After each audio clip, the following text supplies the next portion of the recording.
Information about the world of running, inspiration to fuel passion and excellence, and ideas for making connections and finding community. You're listening to A to Z Running.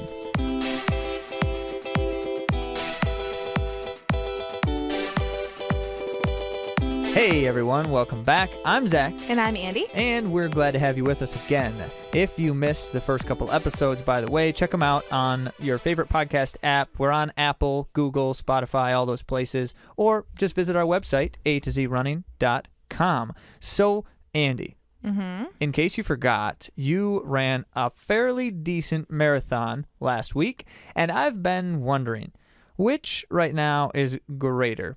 Your emotional elation or your physical suffering? What?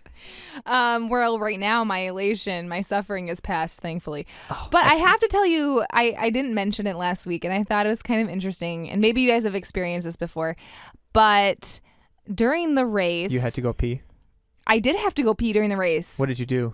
I held it. Oh my. I know, because I have not leveled up, guys. There was a gal next to me who obviously was a seasoned marathoner. She just squat down right before the start line, and she did her business, and it trickled almost onto my foot. And I just couldn't do it. Like, I don't know. I'm Best not advice. that good yet. I'm not that, yeah. I don't know about being good, but best advice a marathoner friend gave me was, when you feel the need, just relax. Yeah, relaxing before the marathon wasn't happening. But yeah, I think he was talking about certain muscles in your body relaxing too. No, I get it. All right.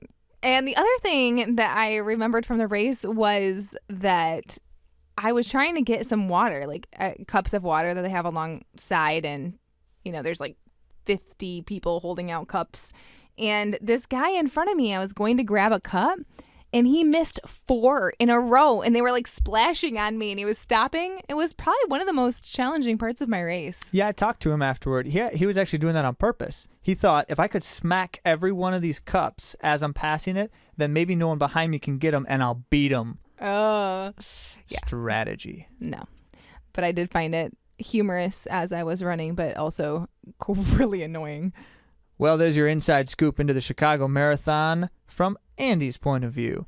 And for our listeners, you can hear all about it in episode 2, as well as a more detailed report that we posted on the blog last week. You can check that out at AtoZrunning.com. But really, we're thrilled, so excited with Andy's performance and the opportunity that has arisen because of it. So we're starting to plan the trip to the Olympic trials in Atlanta in February, and really excited to continue sharing that with you all as well. In this episode, we're going to do our World of Running segment, as we always do.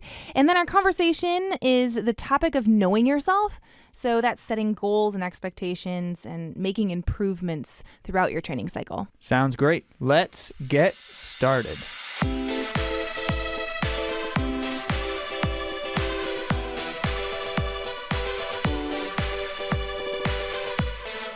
We've got some interesting things in the world of running this week. Zach, let's get started.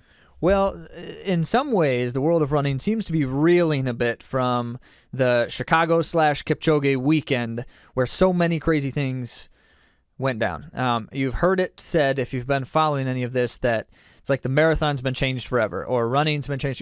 People are saying extreme and hyperbole things like that. So that being the case, we don't really want to talk about that this entire time, but I did want to mention something because you've heard me talk about, or you've seen me post about, like on Strava and such, the Nike shoe. We both ran in the 4% at the Chicago Marathon, and we both find that shoe to be an effective piece of footwear for how we try to race, and it feels great when we're running, so we like to use it. Now, the news that is continually circulating presently is the question of whether Nike has crossed the line with these shoes and whether the running shoe industry is headed a bad direction. And I don't really want to dwell on this for a long time, but I did just want to mention the two things that you're hearing people say the most right now with this. The one is simply that for it to be a fair dynamic in running and in racing, then really it needs to be a kind of thing, a dynamic that's available to everyone who's starting the race. Right, and that makes sense. In fact, the IAAF rule on this, it says exactly that. An athlete can't have any kind of paraphernalia or shoe or otherwise that gives them an unfair advantage that's not available to everyone else. So if that's the case, then we have to beg the question, if Nike has a shoe that is clearly proven to provide an advantage, and other companies don't have a shoe yet, then especially for those like professionally or contractually bound athletes who have to wear their company's shoe, do they then have a disadvantage? And I think it's a worthwhile question. Yeah. But there's no clear answer to that right now, and that's what's causing so much of the stir and commotion. You're hearing a lot of strong opinions out there. Personally, I'm not actually going to offer a strong opinion on this. I'm not sure I have one at the moment. It seems to me to be a relevant thing that we should be talking about, but I'm not sure that I feel any kind of outrage one way or the other on this thing. Interesting stuff. Worth following, but there's other things to talk about. So, Andy, what do you have? Yes. There were so many outstanding things that happened in Doha that I would love to talk about. A couple of record-breaking performances. From the World Championships. From the World Championships in Doha. Shelly Ann Fraser-Price and Allison Felix, they win historic golds at World Championships. I'm getting some of this information from NBC Sports. Yeah, we'll put a link to that in the show notes post. So I guess Shelly Ann Fraser-Price is 32 years old, and she just ran a 100-meter dash, winning gold, and only 0.01 away from her all-time best, which was like back in the beginning. And she had a baby 2 years ago. She actually talks about with NBC Sports that she went into labor while watching the women's 100-meter final at the World Championships. That's poetic. Pretty cool. So that is Shelly Ann Fraser-Price from Jamaica. And I have to talk about our beloved Allison Felix, whom I had the opportunity to meet when I was pregnant with DJ, which then I think if I do the math right, she was pregnant, but she hadn't announced it yet. This was at the... As far as we can guess. We're just guessing. I didn't do the math. So, but on the North American International Auto Show, Toyota had her as a guest. And so I was able to meet her, and she was very humble, down-to-earth woman. But she broke Usain Bolt's record of the amount of gold medals ever awarded, and that's 12. She's won 12 gold medals at world events. Well. Highly decorated. Like, I don't even know. Like, can you even wear that many medals? Does your neck hit the floor? Like, I don't think very many Olympic medalists try to go places wearing their medals. I don't think they're allowed to. Well, you don't want people stealing your Olympic... I've heard great stories about what people do with their Olympic medals. You know, things like I put it in the fish tank and it's been there ever since, like that kind of stuff. But I've never heard of anyone trying to wear their medals around casually. Fashion statement, I guess. So one more for us then for the world of running right now, and that is, as many of you are aware, the retirement announcement from Shailene Flanagan. Yeah, I love Shailene.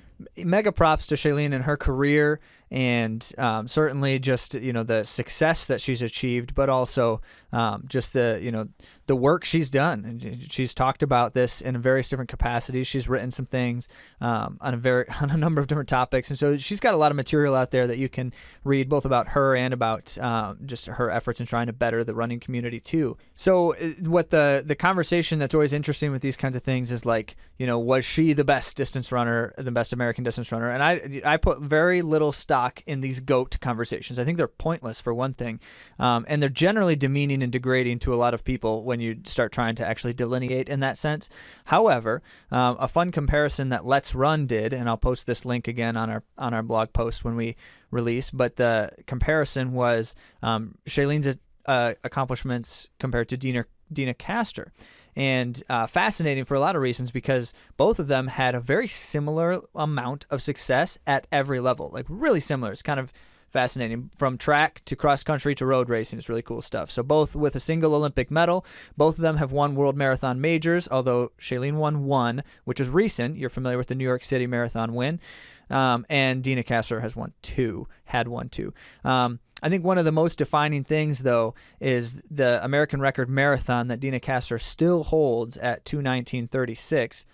Wow. I have run faster myself. Whoa. Barely. So really great stuff. Props to Shailene for a great career, and no doubt that she's going to remain highly connected in the running community because she already is beyond her actual running performance herself too. So you can certainly see and hear more from her on running and running nutrition and health and well-being and those kinds of topics. Great. Well, that takes care of World of Running for now, but naturally we're going to include some of these links to articles and posts that relate to the things we've just discussed. And of course, next time we'll have even more for you. Let's get on to our main topic.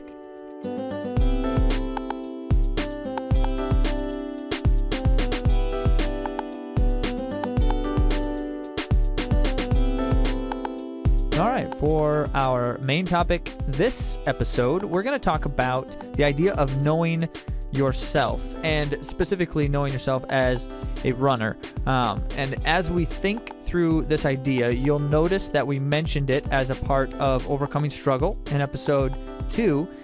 It's really an essential dynamic in getting past obstacles, is understanding things about yourself. And so that we wanted to spend a little bit more time and dig into the topic a bit further here for this episode, and especially the 3 aspects that we see most clearly.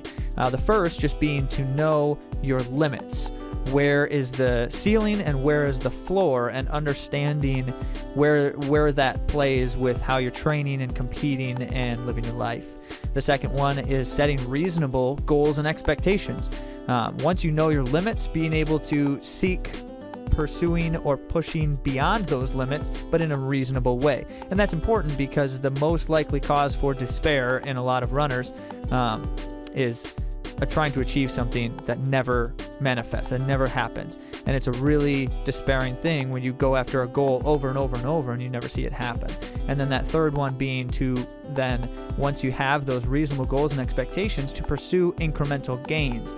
And in the process of understanding yourself and your training, it's important to then know what does it mean to achieve that very next step, the most immediate next step on the way to those goals. So Andy, talk about you and your experiences with learning about yourself. On the topic of limits, oftentimes we think of limits as in we think we can go higher than we can. And in my case, knowing my limits was the opposite, where I have lived in a lot of fear and I've been resistant to trying to find my limits at a higher degree. So knowing your limits can go either direction. One, what am I capable of doing in this training cycle? Well, probably only 60 miles a week based on my health. But when I think about my dreams and how fast I can go, usually I am pretty conservative, and knowing my limits would mean knowing what the data is telling me, that I can actually run faster or do more than what I've ever thought. And my limits today might not be my limits tomorrow. Maybe I'll become healthy enough and strong enough that I will be able to increase my mileage. I don't know. So limits do change, but we have to know our limits for today. So when we're in a residential area, the speed limit's 25. When we're on the highway, the speed limit's 70. So Ooh, good analogy. Yeah, well, it's true, though, that in different situations, we're going to have different limits. At different stages of our journey, we're going to have different ceilings. And it's really important to understand what kinds of factors influence those nuances, those differences. You know, you think about in terms of both what you're capable of doing as well as the external factors that are influencing you at that time. And the combination of those two is going to produce a better sense of limitations. So I think in practical terms, the real key here is to establish a good sense of my limitations. It means I need to try to understand how much I should be doing or could be doing. And you mentioned, Andy, like with your health situation, that put a very clear objective limit on some things. For most of us, we don't necessarily have that kind of a barometer. You know, our limits are based off of our past experiences, which can be by itself kind of a moving line or target. But then just having a clear sense of how much I can be doing and how hard I can be doing it and those kinds of things. And a lot of it comes back to understanding the sport and, you know, what is important and valuable to do to achieve certain kinds of goals. If I'm a marathoner, then it means that I'm training in a certain way. And if I'm trying to run a 5K PR, that means I'm going to train in a slightly different way. And then that's going to influence some of those kinds of limitations too. And limitations of time are extremely important to acknowledge, because I had a few instances where I only had a certain amount of time. We've all been there, right? Where you only have an hour and you have to get stuff in. And what I've realized, especially with my recovery, is that sometimes I need to spend more time in mobility than I need to spend time doing my mileage, which that sounds counterintuitive for distance running, but I needed that mobility to stay healthy. So knowing our limits are knowing our time limits and our priorities. Definitely.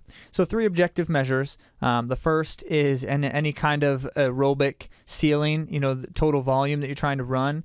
It's never a good idea to increase that more than 10 to 15% beyond a previous total. So that goes from like one season to another. If I ran 100 miles a week for a significant block of time last season, this season I shouldn't try to run 130 miles a week. That's 30% higher. That's too much.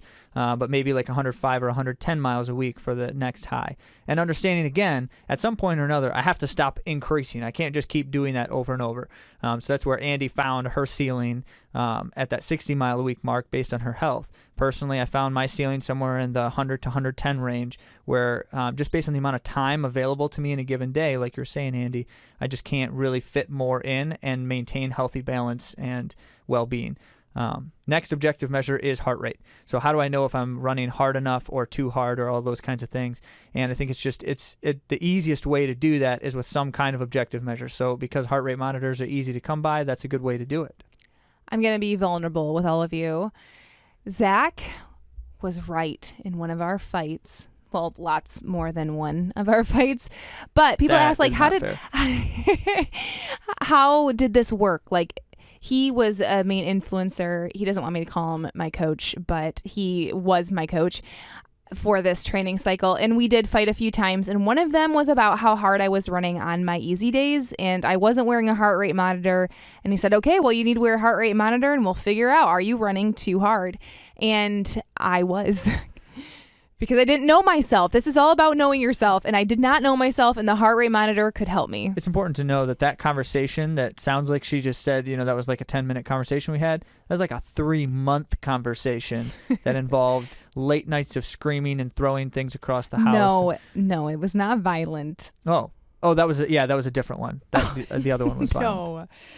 Oh, goodness. Well, so I promised 3 metrics. So definitely the 10 to 15% increase from one week to another. Use heart rate or something like that. Now, Stride has that power meter. A lot of you are a big fan of it. Personally, I like to use it as well. I don't actually use the power metric, though, at all. I just like that it has more accurate distance and pace calculations than my GPS watch. But that kind of a thing can be helpful if you understand the data that it's giving you. And the same thing goes with heart rate. Know the data that it's giving you and what that actually means for you. So you got to calculate things like your maximum heart rate, your resting heart rate, and then your heart rate reserve so that you can establish your heart rate zones. Don't trust the thing that the watch tells you. You know how the watch just like gives you your heart rate zones? Garmin especially does that. That's not based on enough data to be able to calculate it truly. So it's doing a decent job of it, but it's not quite enough. So calculate it yourself if you know how, and if not, that'd be something we'd be happy to help you out with that. We've done it a little bit ourselves, and we have a good sense of how to establish that. Or just Google it. There's all sorts of great stuff out there. So the next one then is now setting your goals and expectations, which it kind of feeds into what we were talking about a bit there. So we don't necessarily want to repeat too many things here, but one of the main points here is that reasonable does not mean that I'm not shooting for big goals. This whole idea of like aim for shoot for the moon, and if you miss, you'll land among the stars. That's a terrible, terrible expression because the moon is so much closer than the stars, and the stars are so far apart. Stop breaking down this beautiful, beautiful saying. I actually really like the saying. But really, though, that's not an effective way to establish goals as a runner, because the point of your goal is you need to have a very clear sense of how you can achieve it. And that's why we're talking about reasonable goals and reasonable expectations here.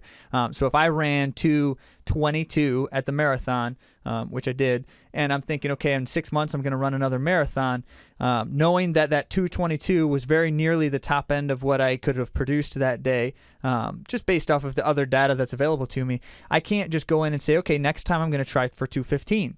That's not a reasonable goal. Now, if I have data along the way that begins to show me that I could potentially run a 2:15, that changes things. And we'll get into that here in a moment with Andy's goal for trying to qualify for the trials, and which one of the two of us tried to. Go ahead, Andy. Tell us how that came about. I really didn't think that I could do it, and I'm not just saying that to try to be like humble or something. I really didn't think I could do it, and during the training, I didn't see the kind of evidence that Zach was seeing that would point to running a fast time, because I was pretty much just doing those steady state runs and reduced mileage. So those steady state runs were not at marathon pace. I was not doing tempos or intervals.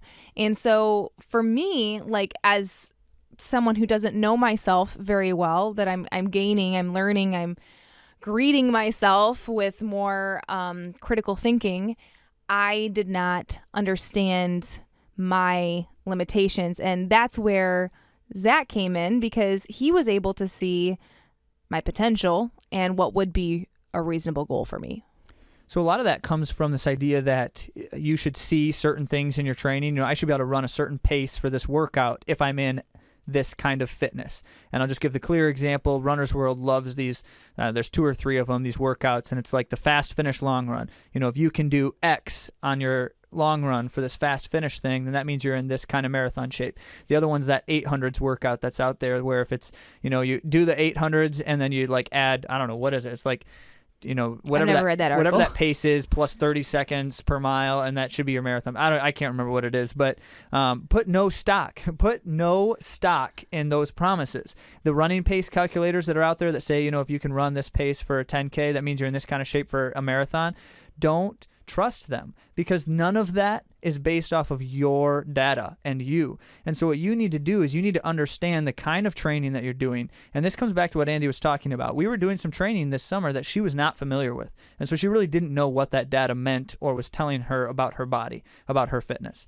So many of us have trained in the past where it's like, you know, if you can run 12 by 400 in 75 seconds, then that means you should be able to run, what does that translate to? Like a 1535K. So like that's the kind of training that we're so familiar with in many of our running circles out there. And that can be effective for shorter distances some of the time, but especially when you start getting into marathoning, these kinds of things just fall apart. There's too many variables. So we're looking at a kind of training then that didn't give that clear objective data. But being one myself, because I'd gone through it a few times personally, and because I've been reading on it quite a bit, quite extensively, I had a better sense then of what the data was telling us. And that's where it comes back to just then we can set those reasonable goals. You know, for Andy to run 2:45 was a reasonable goal once we had the data that showed that. You know, before that, it was kind of the dream. And it was like, this would be awesome. If we could get to this point, that would be great. Qualify for the Olympic trials is the big dream. However, that it was only a dream until we had the data that said, okay, now we know it's reasonable. So what was that data? Well, without taking all of your time right now. So Andy talked about like the marathon pace workouts versus steady state workouts and some of those things. So I'll just give you a couple key data points. The one is a steady state run is supposed to essentially be just under marathon effort is the idea here. So if you're looking at your heart rate, then you're looking for 5 to 10 beats under your marathon effort heart rate, which is basically your aerobic threshold. So when she was running these workouts and she's telling me, yeah, here's what pace I'm running. And at the time it was 10 to 20 seconds per mile slower than marathon goal pace for 2:45.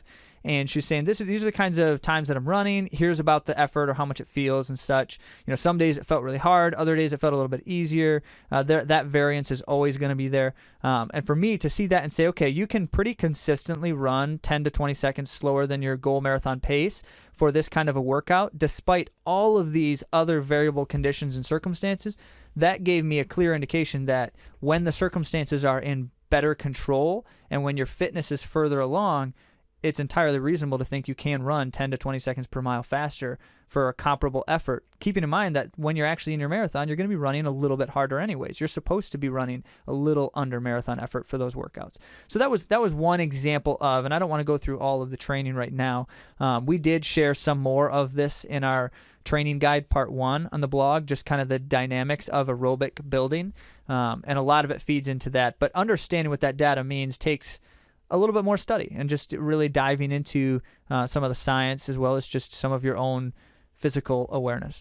So as we talk about setting reasonable goals and expectations, here's an example of a question that I've been receiving. Oh, since you're going to the trials, are you going to be going to the Olympics?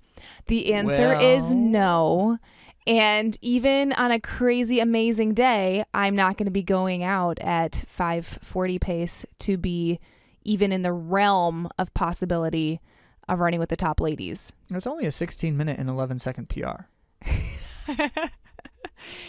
That is a lot for those of you out there who don't know. And that's still not a guarantee for anything because you got to be top 3 at the trials to get the spot. Exactly. So when people ask me that, and it's not like, oh, I don't believe in myself and shoot for the stars. Wait, we already talked about that analogy. It doesn't work. So what I'm saying is in the marathon, even if you're having the best day of your life, you're not going to start off the line running 30 seconds faster per mile than you ever have.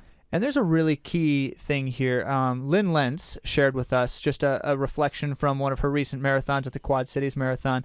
And she just mentioned, she had this stretch goal in mind. And you've heard that phrase, whether in sports or just in general goal setting practices. Stretch goal is a great concept. However, it's important to think about. So I shouldn't be setting this stretch goal nebulously. I shouldn't say, well, here's my main goal, so I'm just going to throw out 2 or 3 minutes faster. That's a stretch goal. That doesn't make any sense. It should be based off of some of the data available to you. So if I know I could run X pace within reasonable conditions, and that's my reasonable goal, then a stretch goal probably is just maybe a couple 3 seconds faster per mile. Like, what does it mean to actually stretch yourself? Well, in a marathon, you can't stretch too thin or you explode. So, well, that actually doesn't scientifically make sense, but you get the point. So what does it mean to set a stretch goal? Don't just throw the number out there. Actually have a rationale behind that and understand what that means too.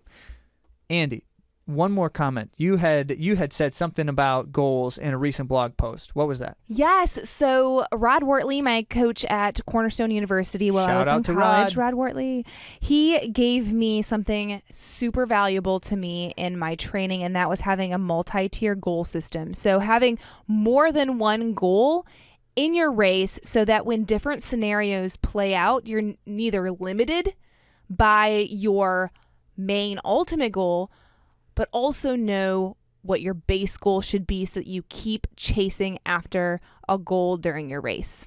That's so important to say to yourself, if things aren't working out perfectly, there's still this one thing that I want to make sure I achieve, and having that as kind of like that backup. And then at the same time to think to yourself, wow, things are going way better than I expected. Now, that's not something to be afraid of because here's this next level. That's kind of like Lynn's stretch goal. Here's this next level that I can shoot for now that I know that these conditions are working out better than I thought. And in the marathon, I think that these multi-tier goals are especially important because, for instance, Des, in her Boston Marathon, she did not think her race was going well in the beginning stages of the race, and she ended up being the champion. So I'm not saying that is like an extreme example, but if she were to be in the beginning of that race and she's like, things aren't they're not going well for me today, she could have dropped out and she wouldn't have ever been the Boston champion. So you heard it from Andy. Even if you think things aren't going well when you're running the Boston Marathon, stick in it because you might win the race. That's not what I'm saying, but you get the idea, right? She's very inspiring, and this is an extreme example, but we can surprise ourselves mid-stage, late stage of our racing. Very true. So the last and the final of the 3 aspects here that we just want to bring out about knowing yourself is the idea then of now how do I move to the next step, that pursuit of incremental gains.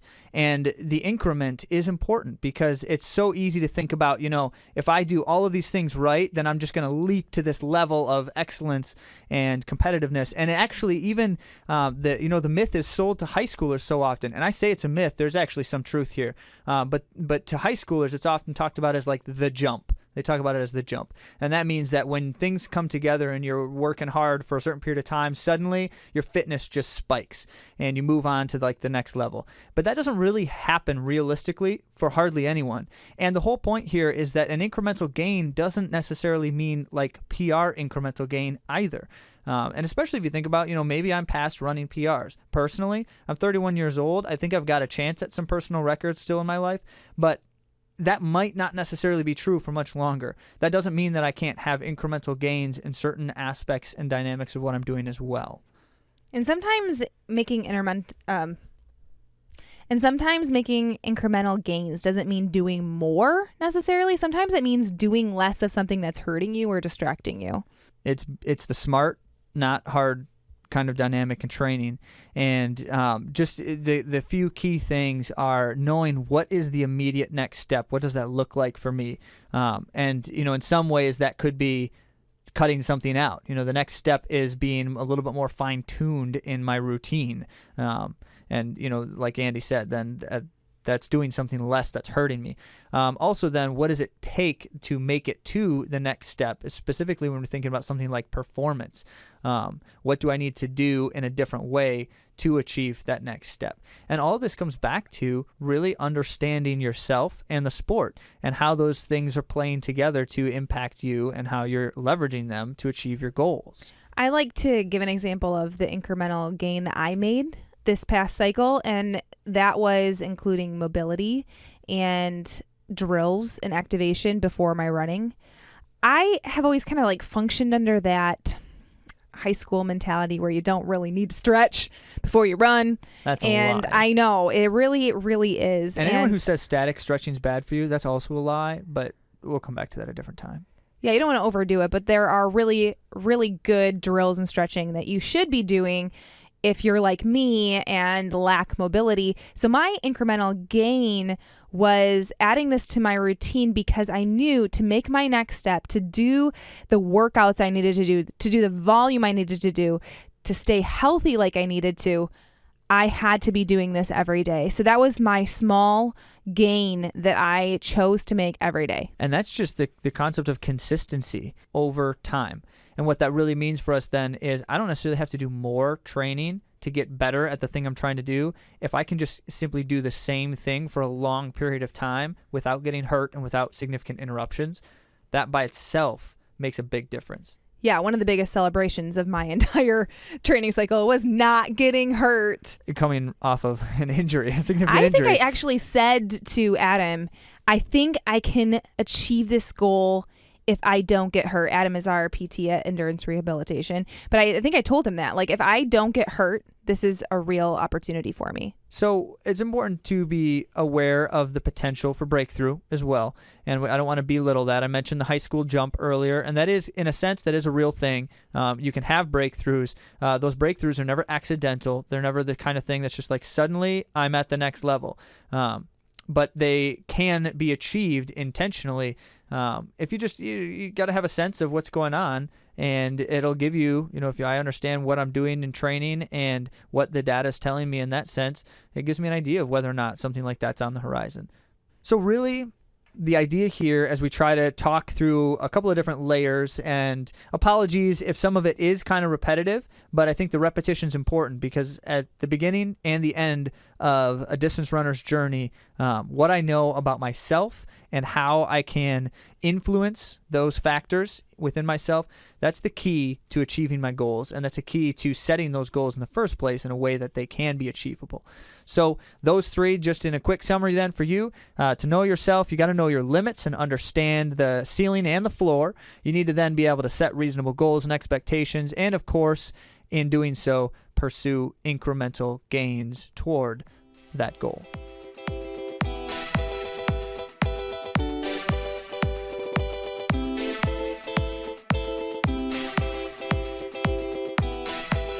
Thanks for joining us. Until next week, you can find us on AtoZrunning on many platforms, Instagram, Facebook. You can find Zach on Strava at Zach Ripley, although he's taking a break right now, so there won't be a lot of activity. That break might just last forever. We'll see. No. And also on our blog. So make sure you can check us out, and it always helps to subscribe. I'm Andy. And I'm Zach. And this is AtoZrunning. Thanks for joining.